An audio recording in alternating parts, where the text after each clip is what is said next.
Hello, everyone. Welcome to another episode of Wednesday Night Live with Rabbi Jacobson. To the multitudes that are here, and even more multitudes out there in cyberspace. Yeah. So the title of this class is, Do You Have a Book Inside You? And let me tell you why I chose this title. First of all, on a personal level, we start with my birthday tonight. Happy birthday. Yeah. Happy birthday. Tonight and tomorrow, the 5th of Tevet, the Hebrew month of Teves. And being that I'm a person that's involved with books, so I thought it's appropriate to talk about that. Because many people consult with me and ask, how do I get a book written, published, etc., etc. So I thought it's a good topic. But even bigger than that, on a larger scale, 29 years ago, exactly, I was on the phone, and my mother called me to wish me happy birthday. And it was around 11 o'clock in the morning. I was in my office in Brooklyn, Crown Heights, USA. And my mother was giving me gushing with blessings. I'm her eldest son, so. And then suddenly we hear singing and dancing, like from the street. So my mother asked me, does everybody know it's your birthday? So I said, nobody knows it's my birthday. How would they, what? And even if they did, who'd be dancing and singing because of my birthday?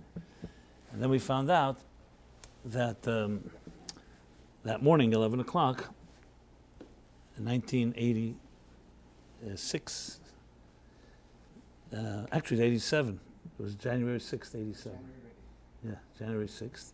The 5th of Teves, there was a court ruling that ruled in a somewhat of a painful period of a court case about the books connected to the world of the library of Agudat Chassidei Chabad, the big central library, where there was a dispute whether the library was a personal inheritance of the previous Lubavitcher Rebbe, therefore belonged to his children, or the library was the collective property of the entire community, being that the whole purpose of the library and the Rebbe himself was to serve the community. And the ruling was that it was a communal library and not a private entity. So it became known as a holiday about the books.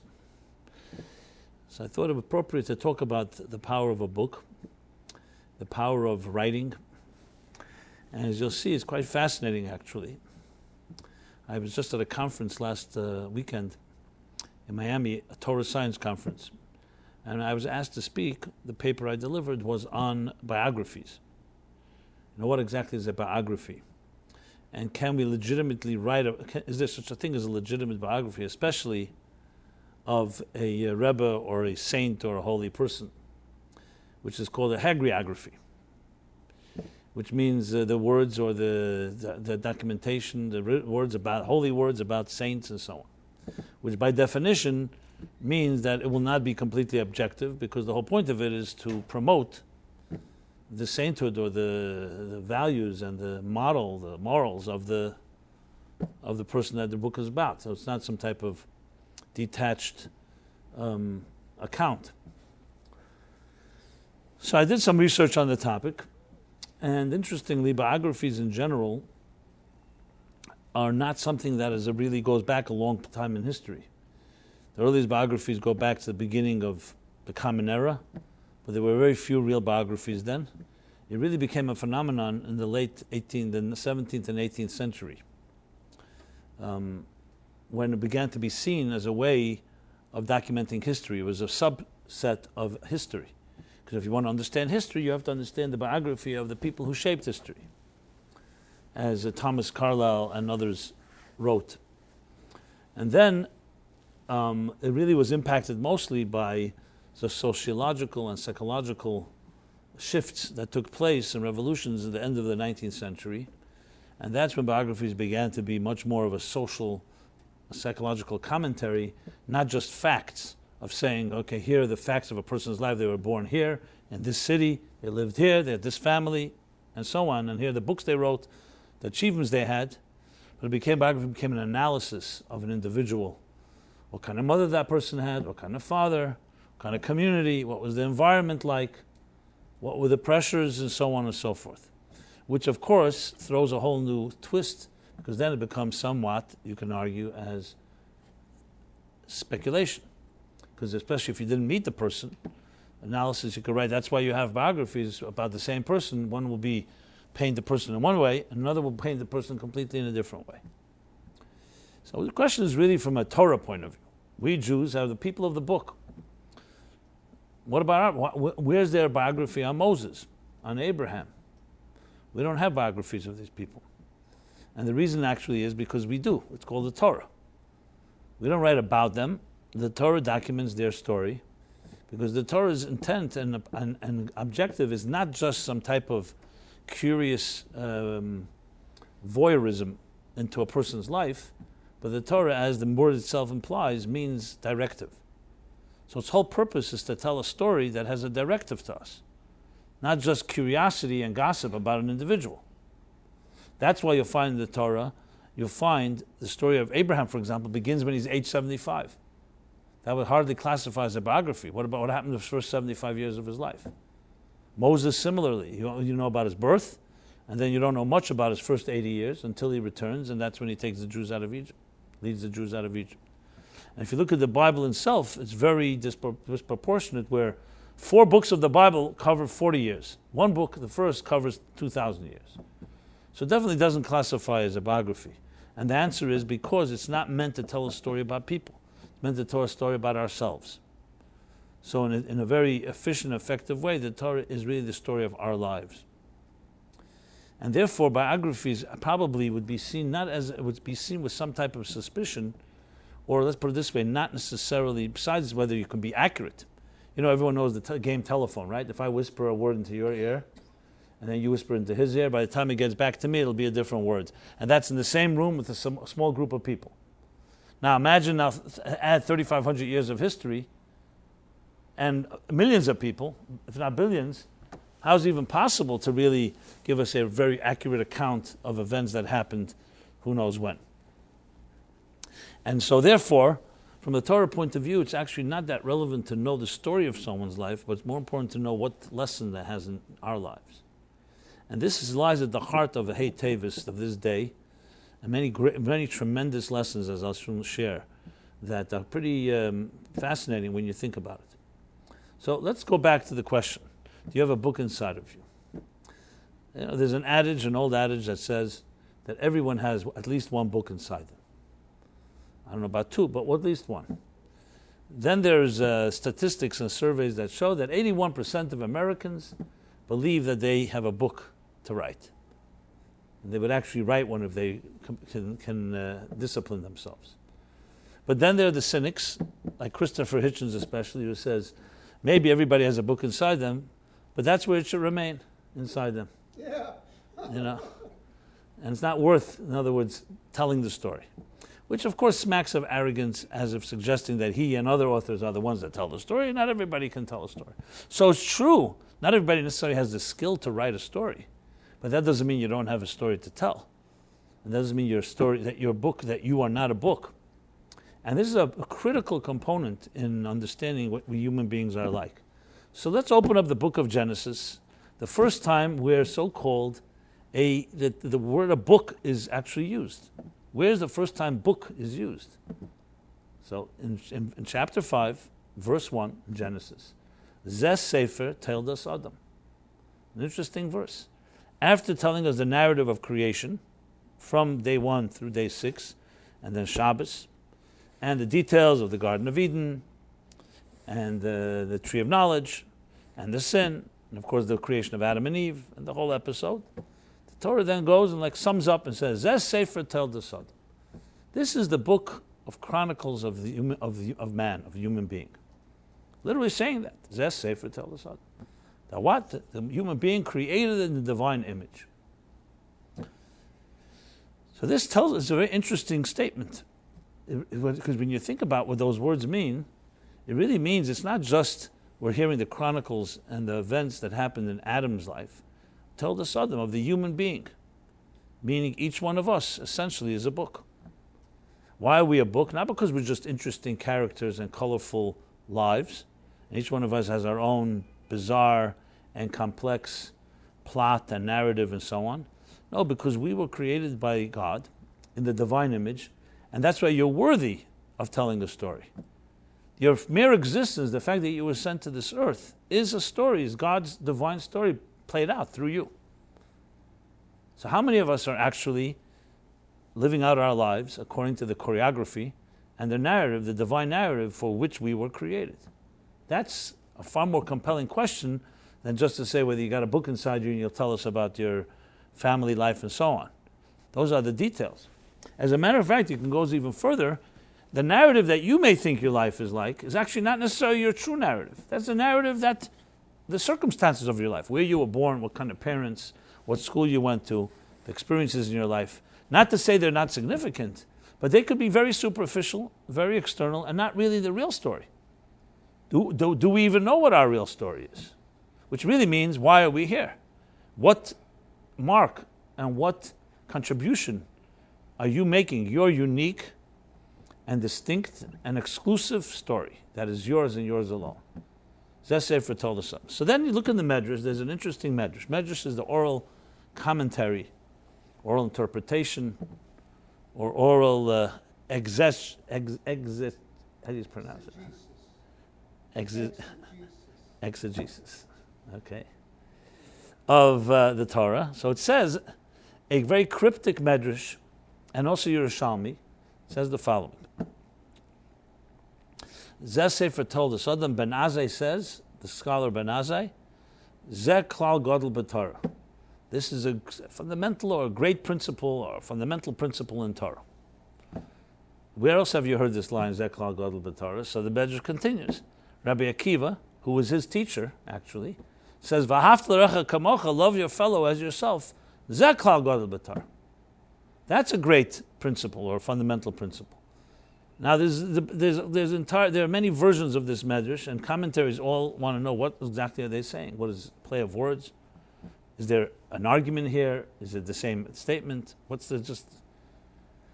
So many add, in many places it says that actually Rabbi Akiva is adding, it says, Zeh Klal Gadol Yoser b'Torah. That what Rabbi Nazai said is a fundamental principle, but loving your fellow is even a greater principle. And then there are those commentaries that actually interpret the other way around. That Rabbi Azai's statement that this book is the chronicles of man, this book documents is the story of the human being, is greater than loving your fellow. And most of the commentaries, how they explain it is by saying that he's really referring to the second half of the verse. Because man was created in the image of God, that's why it's a fundamental principle, and it's even greater than loving your fellow. Because loving your fellow is just a subset of the fact that you were created by God, and therefore we have to respect the dignity of every human being created in the divine image. But regardless, however you interpret it, the Medrash does not use the second half of the verse, except at the end there. So I want to submit the following. That this verse, and especially Ben Azai's statement, coming to teach us a tremendous lesson about our own lives, and this is the real story of Hei Teves and so on. What was the court case about? So you could say it was a family feud, there was an argument, but you see that the Rebbe made a very big fuss about it. And afterwards, he didn't just say, okay, it was a painful episode, it's over, let's move on. He turned it into a holiday. A holiday that the federal court established that this library belongs to the community, not to any individual. Now, the judge was Charles Sifton, was the name of the judge, not Jewish judge. And he came up with a very fascinating verdict with an explanation. Because what was essentially the argument? The argument was the Rebbe is a communal leader. He's a leader. He's supported by the community. They pay him salary, or not actually a salary. People give him money for blessings and so on, different, called maimed. Since that's the money from which he buys his property and his possessions and books, so the plaintiff argued, which was the ones representing the communal argument, that the Rebbe really is simply a figurehead, so to speak, a representative of the community. And therefore, any books that he bought belonged to the community. the defendant argued, no, I'm a grandson of the Rabbi Schneerson. Sure, he's a public figure, but he also has private property. Since when public figures can have private property? So he has an apartment, he has a library, he has books. And therefore, those books belong inheritance to his family.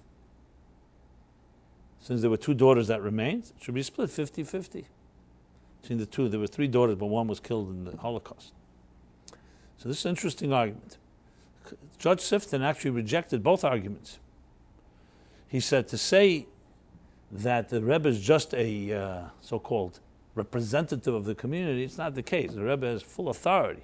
Once the community gives him money and they trust him, and he buys books, they can't come and say, you know something, we want these books that were just on loan to you, and you're just a guardian over these books. The Rebbe was trusted implicitly to do as he wishes, and if he wants the books to be his property, it's not the Chassidim come and say, the community, that we want those books back. On the other hand, to argue that the Rebbe is just a private citizen and the books belong therefore to family would undermine the whole role of the Rebbe as a communal leader. So Judge Sifton used one line of testimony of the Rebbe's wife, the Rebbe Tzachayim Mushka, that she said the following. She said, when she was asked, do the books belong to your father or do they belong to the Hasidim? So she said the following. She said, my father belonged to Hasidim, so therefore the books belong to Hasidim. So she added a twist that no one had heard of before, that the Rebbe himself is not his own man. He belongs to Hasidim in the sense that he was not a private citizen. And Judge Sifton used that to make the case that not because they gave him the money and therefore they can claim the possessions, they can claim the back, but because the Rebbe himself represents something that's more than just a private individual. And when you think about it, that's exactly what Torah is. What's Torah? Torah. You know, we know there's a thing called copyright law. There's intellectual property. But you know that copyright law really expires. Whether it's 60, 70 years, or corporate is longer, 90 years. Now they're changing it, I believe. But why does it expire? You know, if someone wrote a book, why should their great-great-great-grandchildren not continue to receive royalties? And the reason is because everyone accepts this principle, that knowledge is free. The only reason there's copyright law, intellectual property, is because as an incentive for people to create and innovate, you have to compensate them. But for example, Shakespeare today is not owned by anybody. Mark Twain is not owned by anybody. These are now public domain. Now you can patent or protect a particular design of, let's say, an edition of Shakespeare, a design, a format, a cover, so and so on, but not the actual words.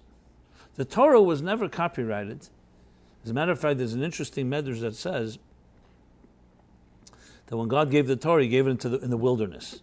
So the question is asked, why in the wilderness? If you wanted to give Chem de Gnuza, your most precious gift to someone, you take them to a nice restaurant, a beautiful ambiance. That's where you give them a gift. Well, who would take somebody to over 120, 130 degree heat?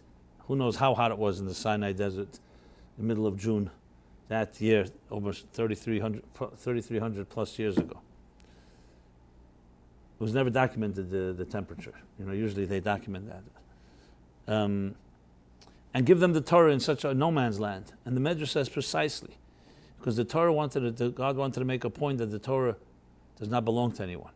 According to Jewish law, according to all law, if you lose an object in a city, near a home, most likely it could belong to someone in that city. But if you lose an object in a wilderness or a desert, since no one lives there, it's no man's land, it's hefker. The Torah was given in Alexandria or Jerusalem or Rome, so the Jerusalemites, the Romans, the Egyptians would come and say, hey, every time you want to study Torah, you need to give us some a royalty. This way the Torah was given in a place to show that its truths do not belong to anyone. Its truths belong to everybody. And that's really what real knowledge is, real truth.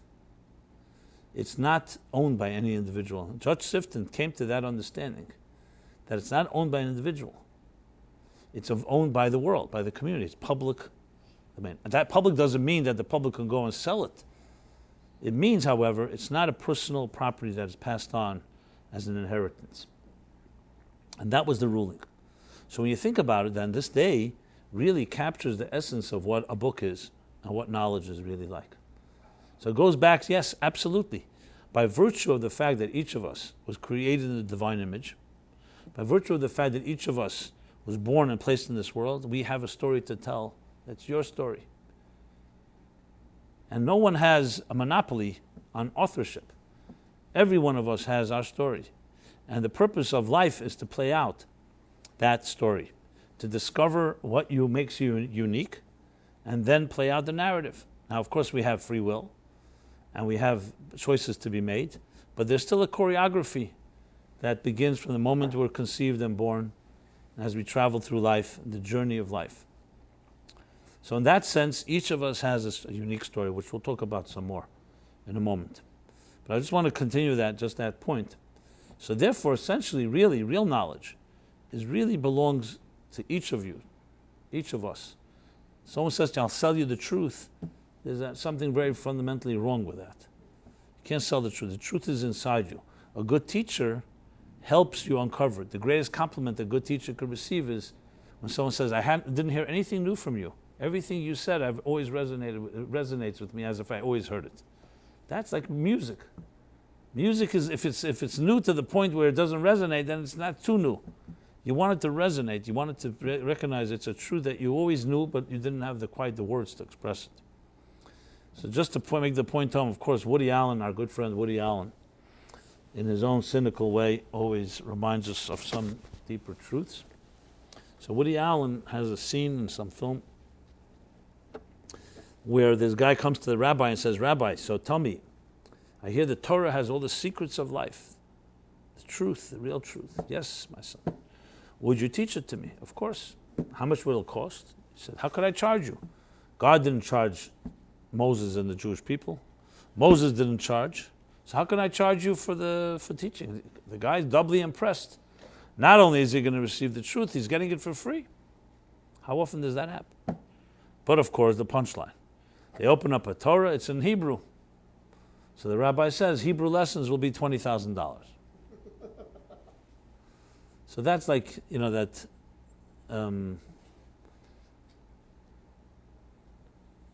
anticlimactic result. But that's actually not the truth. The truth is that truth is not sellable because no one owns it. Good teachers are essentially caretakers who help us recognize the truths that are within us by helping get rid of the forces, the ego, the distractions, and the other elements in our lives that don't allow us to access truth. Churchill said once that in time of war, the truth is so precious, you have to surround it with an army of lies. The truth is so precious, you have to surround it with an army of lies. Because you have to make sure that the enemy does not know where it is. That's why you have decoys, you have subterfuge. The truth is extremely precious. Picasso said that art is the greatest lie that reveals a deeper truth. Because there's no such thing as real art. Art is like everything in life moves. Art is frozen in time. There's no such thing as it doesn't depict reality. If someone just saw art and they never saw human beings, they think everything is dead. What I mean by dead, immobile. So the point that I'm saying here is that truth is something that lies within each of us. However, it's surrounded by many lies, many distortions, and the role of a good teacher, the role of discovery, is to shed the layers and able to discover your inner truth. So if someone were to ask you, who are you? Tell me your story. So most of us will tell us the story that you know, the conscious story you're aware of. Where you were born, your parents, as I mentioned before, your education, this thing, that thing, that thing. We all got our milestones. But is that the true story? Or is that the story of the circumstances of your life? Maybe it's even the story that someone else wrote. How many of us are playing out a story that our parents and grandparents and people before us created expectations, and we've learned to accommodate their expectations? Very many people come to realize that I'm living a life what my parents wanted me to live. And many become very resentful because you want to say, hey, one second, what about where's my life? In truth, it's almost impossible to really know which story is your true story because, as I said, so many decisions were made for you before you had the choice. Had you been asked, maybe it was too early for you, were too young to be asked, but had you been able to make the decision, you may have made very different choices. So that's why Zeh Sefer told us Sodom, Zeh Klal Gadol. This is Ben Azai's great statement. He's saying the great fundamental principle of Torah is that you have your story to tell. Because you were created in a divine image, you have a divine choreography that is part of a complex and intricate plot and narrative. And this is the Klal Gadol, this is the Klal Gadol. This is the fundamental principle for you to live this life. Live your life in a way that tells your personal, true story. Rabbi Akiva not necessarily argues, but a subset of that is love a fellow, because since another human being is also a story, you have to respect them and respect the dignity of their lives. In that sense, it comes to be a very simple statement. Ben Azai is saying that is the Klal Gadol, to tell your story. That you should be Zeh Sefer told us Adam. That you should be this book. That as you live out your life, and as you get older, chapters are being written. A plot is emerging. And what is that story to tell?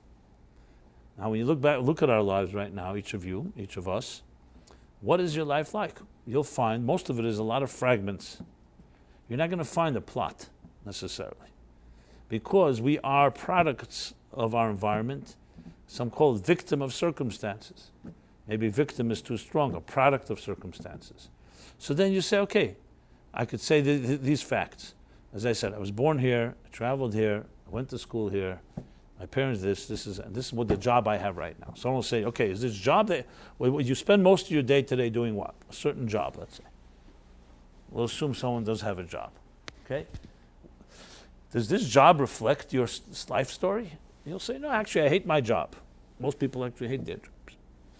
Statistics show that most people do not like their jobs. However, a number of that majority learn to adjust. You learn to like what you don't like. Many people do. Which means, hey, I got to make a living. It's not so bad. It could be worse. At least I can pay my bills.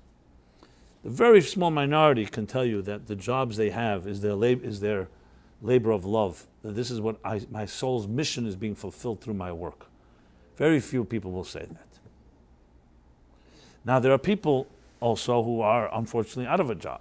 Well, that clearly not necessarily reflective of a story. That is usually not a great situation. Even if a person has all the money in the world, they don't need to work. That doesn't mean they're playing out their story. It means they're probably wasting a lot of time, with a lot of leisure, a lot of empty time, and probably usually quite miserable because they have nothing to do with themselves. And they're looking for some ways to stimulate and entertain themselves. Those are the people that get into deepest trouble because they have a lot of spare time. So we live in a world that's very complicated. And it gets even worse. I don't say the word worse. It gets more demanding when you think of technology. So technology was meant to emancipate the human being, to free us. How many of us feel free? Yes, I was walking on the street and I just wanted to see. Literally 9 out of 10 people were on their mobiles. Now, why? Because it's so convenient. Right here in your hand, you have the whole world. You have to go anywhere. You can make a phone call to anyone. You can access any information, anytime, anywhere. You can make an order, and by the time you get home, it's sitting at your door. Unbelievable. I'm not denying at all the great achievement. But how many of us are so-called healthier psychological human beings as a result? Because remember, this technological revolution definitely makes everything accessible. But if you don't have a story that you're playing out, the technology is not going to create the story for you. The line used to be junk in, junk out. Garbage in, garbage out. Computers crunch numbers well. You put garbage in, you're going to get a lot of garbage back fast. You put content in, quality in, you'll get back quality. So the computer and the technology cannot replace the need for you to live a meaningful and wholesome life. It's a good tool chest. So once upon a time, we took a screwdriver and a hammer to, let's say, screw in a screwdriver took 10 minutes or whatever. Now it takes a split second. So you have a better machine. But you still have to know why you're screwing the screwdriver and why you're building this building and when the purpose of life is not helped by the internet. On the contrary, we're inundated now with more information than ever. So if you were fragmented till now we're even more fragmented because there's so much coming our way. Information overload. There's no question about it. So purpose in life is not determined by the machines we have and the speed. On the contrary, it actually creates an illusion of control because you think, hey, it's so advanced. I got my laptop. I got my mobile. Okay, so people think, so how's your relationships? Are you getting married that quickly? And you have a good relationship with your children? How does all that help? All the things that are real in life, truth, soul, love, family, intimacy, all are not impacted at all by technology. If anything, technology distracts us from it. I counsel various people, and sometimes it's it's very sad. Sometimes it has a sense of slight light side to it. So I got an email from someone who writes to me the following. I just want to get the right phrase exactly because it was well stated. So a woman writes to me, my husband is sleeping with someone else. Okay. And then at the end of her email she says, with his mobile phone. Okay. So instead when he goes to sleep, instead of me, it's the mobile phone. So in a way, is it an affair? You could say it's not an affair in the technical sexual sense of it, but you could say it's an affair because you have more interest in the mobile phone than in your spouse. So of course the advice you always give people, especially married couples who have challenges, is to get the television out of the room. The mobile for sure. But that's like, you tell it to people, they say they think you're going back to the Stone Age. Television, how could you get the television out of the room? You have to watch, there's the Tonight Show, there's the news, there's debates. There's a lot to watch. But step back a second and really think, how really necessary is it? If anything, it's just a great excuse to not have to have a conversation because we're watching a show. And when the wife says or the husband says, let's talk. We'll come back to me after the show.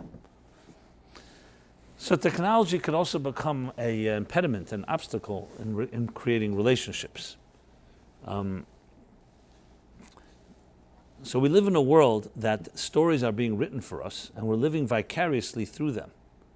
I know intelligent people who simply could not miss an episode of a soap opera, which is a complete fabrication. Many people cannot live without a football game, without their sports.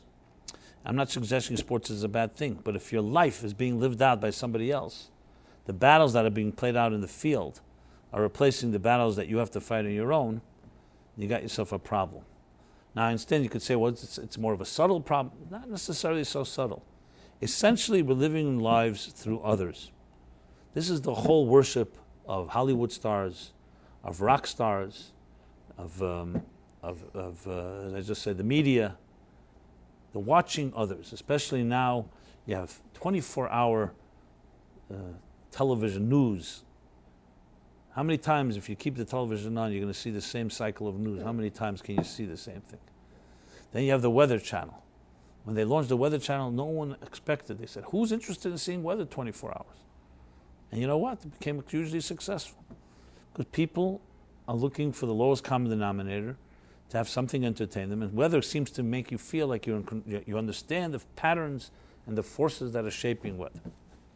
It's raining, so you get an umbrella, and that's that. How much do you need? But people want to create the illusion of that. Then you have reality TV. Just in case we thought that TV was like all fake, now we have reality TV. You want a dose of reality? Here's reality TV. Walter Matthau said it best. He said, can you imagine? Look at this, what I have. He shows his friends his couch. He says, this is authentic imitation leather. You understand? Authentic imitation leather. Some people drink Diet Coke and they're berated by others. How could you drink this false drink? You have to drink the real thing, real Coke. not Diet Coke. As if real Coke is real, and Diet Coke is the fake thing. So we live in a world where we have being projected upon us narratives upon narratives upon narratives. By the time you're age 20, statistics show the average Western man or woman, age 20, has seen and absorbed 1 million advertisements, whether it's billboards, magazines, TV, radio, internet. 1 million. Now, you may not feel it, but you've seen it. And remember, these ads are designed to get into your kishkis, into your unconscious, because they work. People buy things when they see advertisements. I used to think when I was younger, a young teenager, I said, who are these advertisements for? It doesn't influence me. Lo and behold, everybody thinks it doesn't influence them. But the fact of the matter is, Coca-Cola is the number one brand. And when they tried to stop 1 week of advertising, sales dropped. Everyone knows Coke, but you have to be in their face. So I hope you're not getting the impression it's a fire and brimstone attack on technology. Not at all. It just goes to show that we have today so many stories being written for us. You know, you look at an ad, wow, I wish I could look like that man or that woman. I wish I could travel there. I wish I could drive this car. I wish I could smoke this cigarette that says smoking kills, etc. Stories are being written for us again and again, and excellent. I met a guy I know, he used to be a psychotherapist. I asked him, what's he doing today? He's in advertising. I said, how'd you get from psychotherapy to advertising? He says, I'm doing exactly the same thing. Then I help people understand their emotions. Now I'm helping manipulate their emotions. Those were his words. And then I said, okay, then you're going to, then after you manipulate enough people and screw them up, you can go back to psychotherapy and help heal them from the things that you, exactly. The manufacturers of radar detectors are also the manufacturers of radars. So they manufacture the cat, and then they manufacture a better mouse, and then a better cat, and a better radar. That's great. You're making business on both ends of the game, right? You sell to the criminals, and then you sell to the police. Anyway, this is part of just a little social satire. I hope you don't mind. It's my birthday after all, so I could indulge. But it's actually not so satirical. It's sad, actually. Stories are being written for us all the time. And trust me, I've also succumbed. You know, sometimes you see a movie, you see a story, you see a book, you see a show, and it's very compelling. They tell good stories. But in this interesting way, it's replaced. What about your story? And it's very easy. You know, one of the best babysitters for children are video games and videos and YouTube and all the different shows. Why? Because it's hypnotic. Someone else is playing the story. You don't have to then invest in your story. But I am submitting that, frankly, I think it's actually destructive to the human psyche. And I've told the story a number of times. My little nephew, he was less than 1 year old, my youngest brother's son. Me and my brother met, and we had in my office a meeting, and he was there playing. He was a wild kid. In my office, you understand, is a mecca of paper. So this is excellent for children. He was making such a mess. My brother kept trying to control him. I said, no, it's a good opportunity for me to throw out all these papers anyway. You know, you need someone just to sometimes make a mess, and that's that. Then I remember I turned on the monitor, the television. This child that could not stay put for a second, suddenly froze in his tracks, looked up at the screen, and was literally like paralyzed, looking like this. Stopped, complete movement. Literally saw life and death. Not physical death, but I mean as far as his mobility, his curiosity. It was so chilling that my brother says, shut it off, shut it off. So I shut it off after 30 seconds, but he was still staring at it because, you know, you still think the screen is going to, for an extra few seconds. And I saw with my own eyes what happens. Now again, there are many benefits to technology, don't get me wrong. But what happened was here was life turned into death. And I thought to myself, this was 30 seconds, God Almighty. Imagine 30 seconds turns into 30 minutes, and 30 minutes into 30 hours, and 30 hours into 30,000 hours. Who knows how many? What do they say, 5 hours a day? More time that people spend in front of a screen than they do in school, children that is. And that's impressionable minds. It's one thing, okay, the early years, let's say you grow up with just self-stimulation from within, from friends, from people.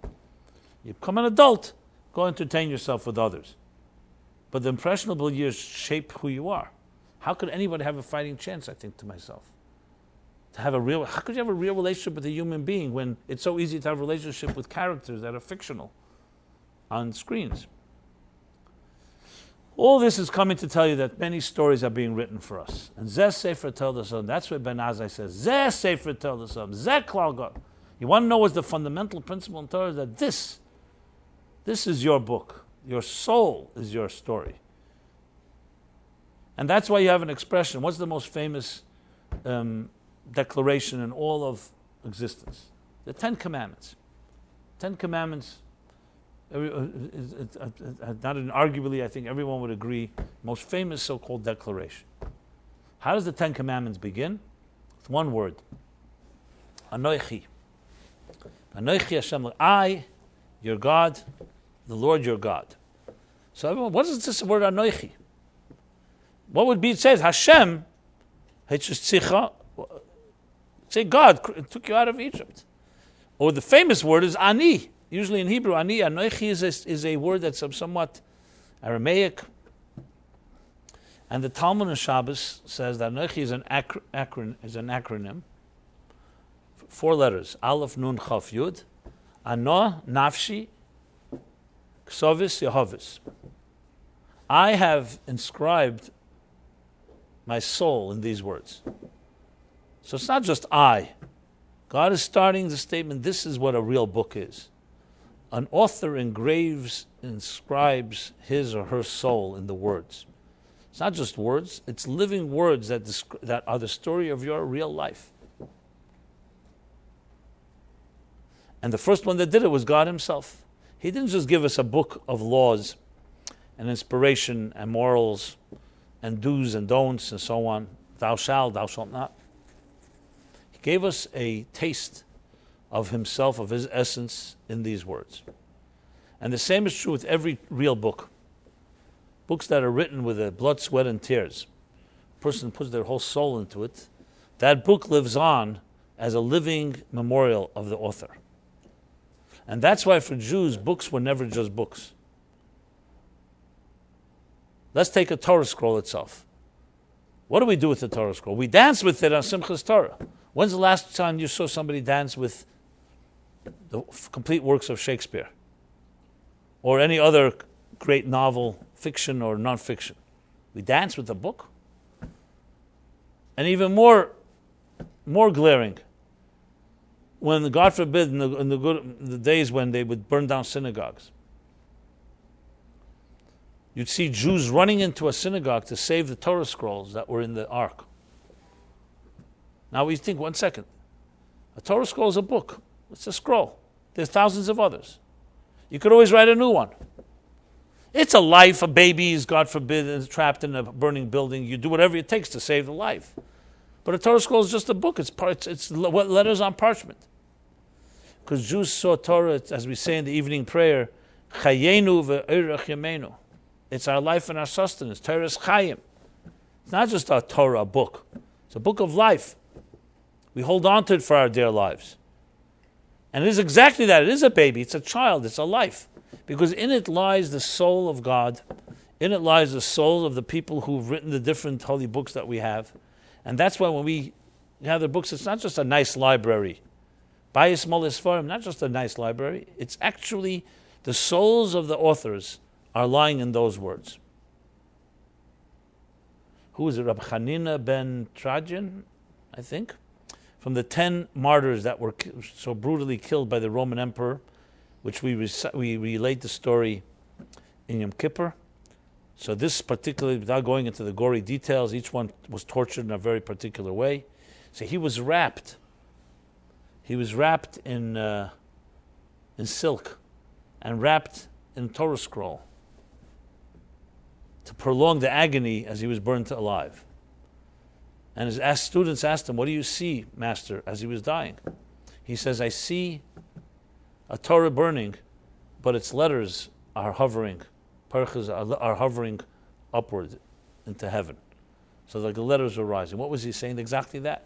You could take my body, you could take the parchment, but you can't take the soul, because the soul is engraved in it and will always remain part of who we are. So when you think of it that way, people wonder why Jews are so smart, or why Jews are people of the book. Why are we still here? Why do we still have thousands and thousands of books? There's hundreds of thousands of books Jews were always writing, even in the harshest times, because they weren't writing books because they had nothing to do. They were writing because this was the way that the message lives on. They didn't just leave students, they left words. And words that are engraved with the souls of the authors. And we pour over it Rashi, Rabbeinu Tam, Hei Teves, the Rishonim, the Achreim, the different commentaries, and commentaries upon commentaries. What we're living through is not just their wisdom, but their lives. So imagine you can give your children and grandchildren the story of your life in writing and tell them this is not just a nice story, my whole soul is inside of this. This is the greatest gift you can give someone. Judge Sifton realized that in this context. With other individuals, their lives, their private libraries, and so on. But here's a man whose whole life was dedicated to serving others. His entire purpose of the books was in order to bring soulfulness into this world. So I could say I feel proud that my birthday is on such an auspicious day. And it happened to be worked out that I'm connected to books. I'm an author. I live in books. So I thought it was appropriate to talk about this idea of books. And most importantly, to talk about it in the context of each of us, the story of our lives. Because each of us has a sacred story to tell. And it's very important, especially because everything I mentioned before about technology, in one word, what it ends up really doing, it devalues us. As soon as you're living your life through others, as soon as the story is being told by somebody else, and you're trying to fit into someone else's image, it devalues you. It takes away your true value. You have your own story to tell. You don't need to buy someone else's product or to read someone else's story. Not to say that we shouldn't read books. Of course, books are inspiring. But you have your own story to tell. So you walk down Times Square, you see all these ads, beautiful men and women, you want to look like them. Look like yourself. Maybe they should want to look like you. Why are we buying into other people's projected images that we say, oh, wow. And we can lose ourselves in the process and really become essentially worthless, devalued and depersonalized. That's why technology can become like a sea. Like many people say, I'm drowning in it. We become addicted to it. We drown in it. Because if you don't have your own identity, it's very easy for you to start assuming other identities. And what do you think? That's one step away from all vices in a person's life. Jealousy, resentment, anger. It's all about because, hey, why can't I be like that person? Why can't I be like this person?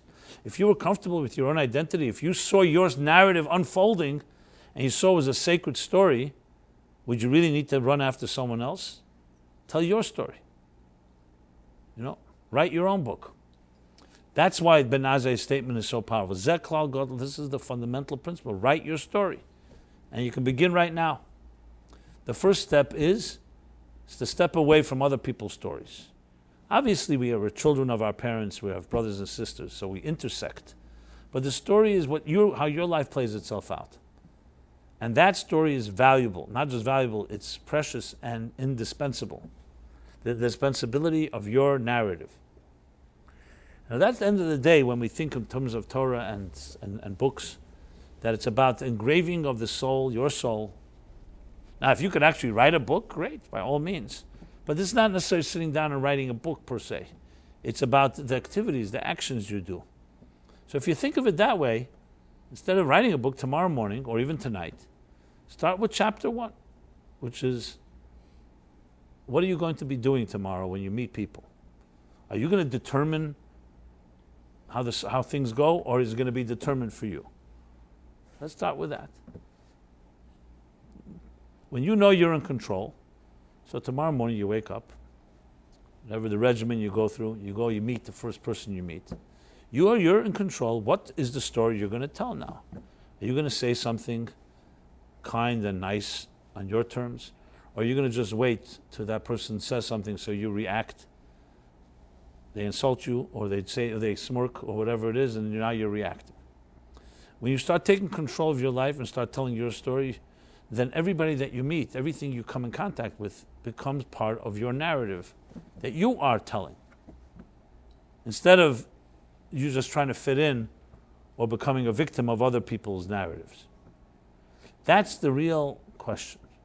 And it's not that difficult if you are conscientious about it, if you're sensitive. It all begins with your attitude, that you're here to be able to do something with your life. Now, of course, as you work harder at this, you begin to recognize and want to recognize the deeper strengths you have. But it all begins with taking control.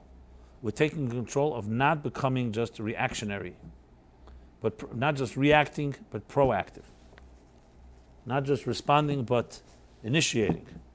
That's what it comes down to.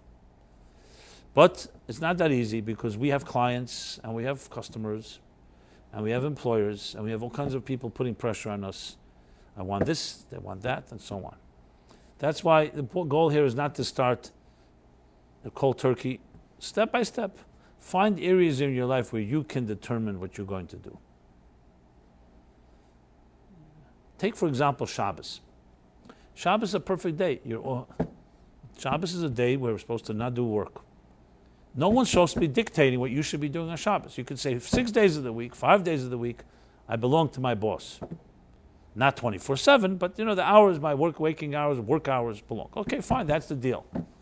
That too should not be that he controls your soul. It controls your work, controls how you're investing your time.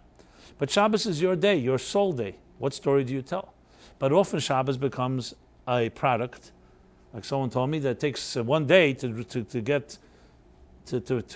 free myself from 6 days of oppression. So by the time Shabbos is over, you lost opportunity. So Shabbos is a day where you are able to control your narrative, your story. And then it gives you strength to go into a week and also do the same. What does that mean? Obviously, if you have ethical obligation to your job, you have to do your job. But that doesn't tell you how you should, your attitude, it doesn't tell you how you should speak to people, it doesn't tell you what you should do at the coffee break or lunch or dinner or all the other hours of the day. Your work is part of the divine providence that God placed you there. That could also become part of your story if you use your work as an opportunity also for fulfilling your divine mission. When my book, Torah Meaningful Life, came out years ago, so there was a businessman who someone in the office told me that he was buying cases and cases of books. Then there was a filmmaker from CBS television. They wanted to do a story about me in the book. So they went to interview me. They interviewed him as well. And then I heard his story. He said he was a CEO of a very prominent business firm. And he was known as a cutthroat businessman, very tough.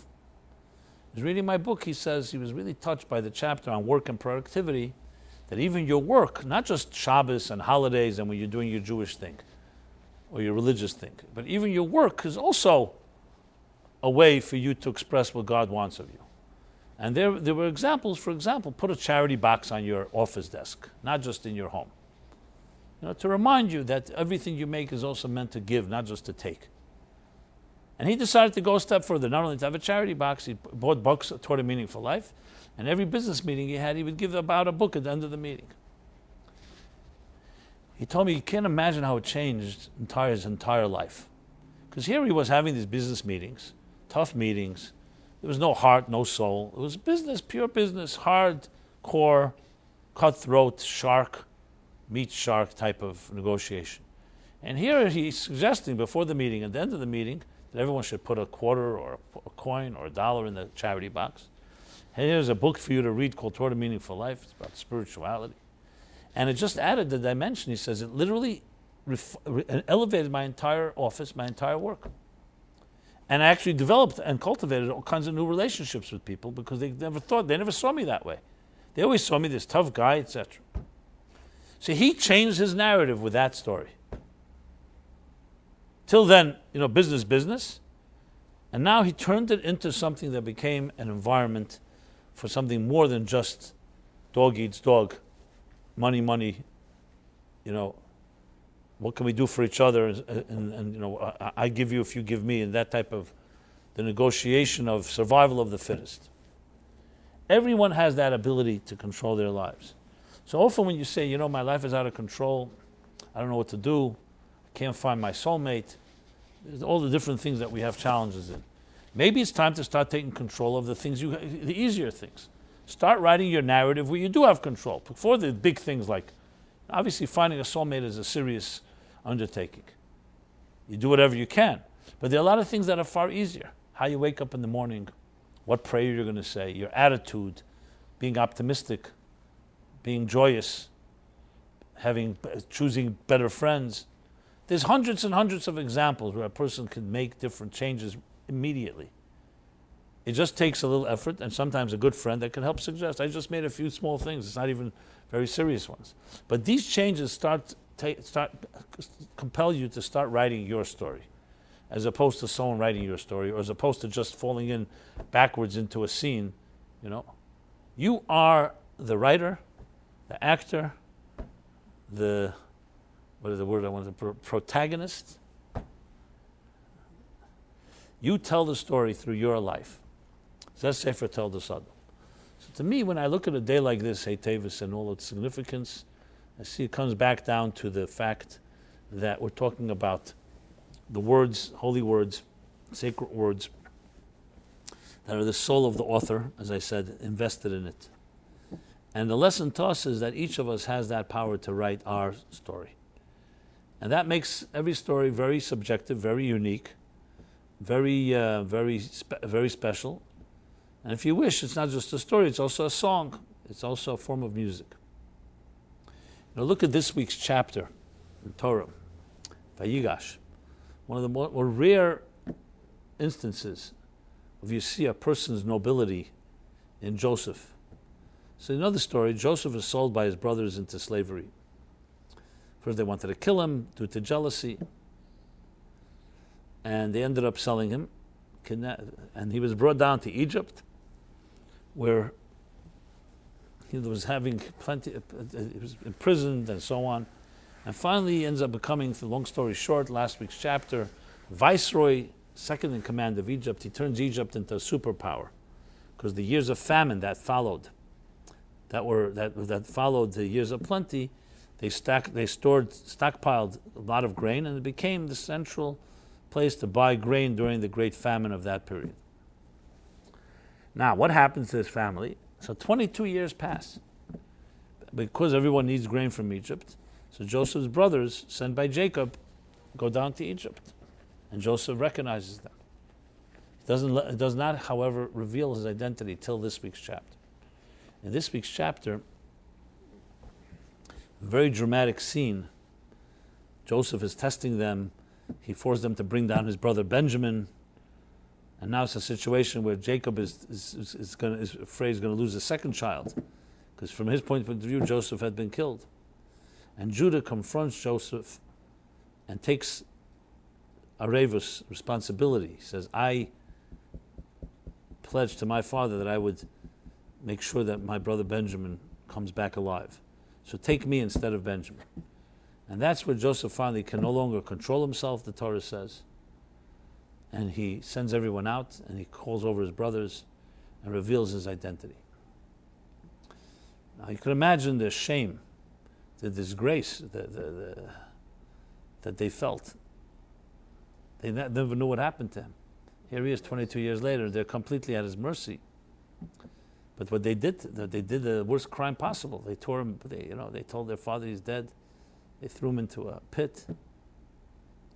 And Joseph senses their shame, and he tells them the words that live on forever as one of the most noble acts in history. He says, don't think that you're the ones that sent me here. It is God that made sure that I come here, in order that I should be a source of sustenance to you and our father and family. To be able to have that presence, not to be resentful, which he had total right to be.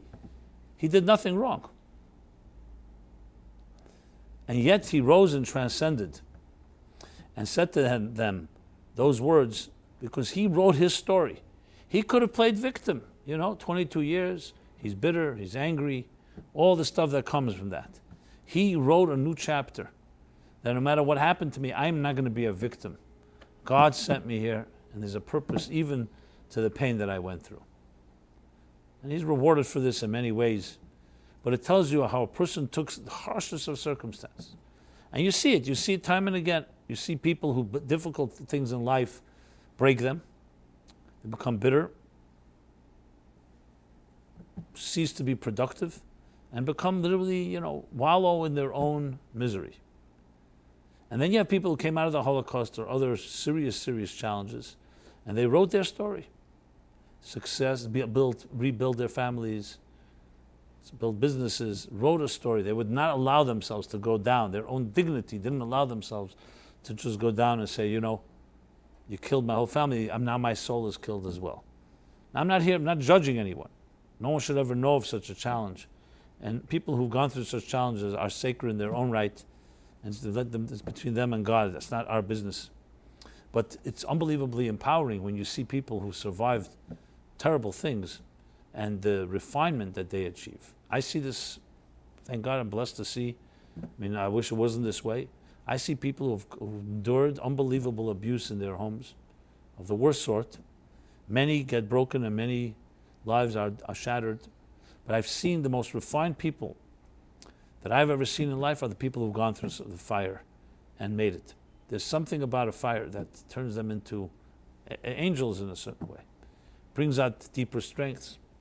So no one should know of this. I'm not suggesting this is a justification, God forbid, for any pain, suffering, trauma. But there's something about people taking the worst circumstances and writing a new narrative. We have that power to do it. And it would be a shame and a disgrace. Because it's like a double death. Not only something negative happened, but it also allows you to destroy your life.